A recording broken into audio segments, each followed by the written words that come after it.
বাবা কেমন লাগছে? দারুণ দারুণ পালংয়ের পনিরের পালং হেভি লাগছে। তুই বানানি রে এরকম? দেখাচ্ছি কি করে বানালাম। দারুণ। লেটস মেক সাম পালক পানির। প্রথমেই আমরা পালং শাকটাকে ভালো করে ধুয়ে নেব, আর এদিকে সেদ্ধ হতে বসিয়ে দেবো নুন দিয়ে। তো এদিকে এটা যতক্ষণ সেদ্ধ হচ্ছে ততক্ষণ আমরা কিছু মশলা রেডি করে নেব। এই সমস্ত মশলাগুলো আমরা মিক্সারে রেডি করে নেব। এরপরে পালং শাকটা সেদ্ধ হয়ে গেলে আমরা ঠান্ডা জলে ওটাকে ধুয়ে নেব।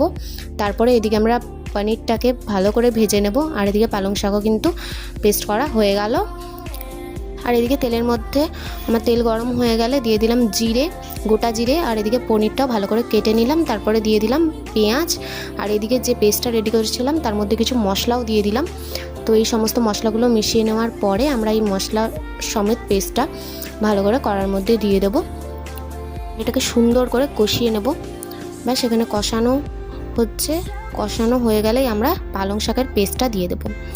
পালং শাকের পেস্টটাতে তোমরা কিন্তু একটু কাশ্মীরি অ্যাড করতে পারো, যেহেতু আমি কাশ্মীরি অ্যাড করিনি, তো তোমরা চাইলে করতে পারো। তারপরে আমরা পনিরগুলো দিয়ে দিলাম।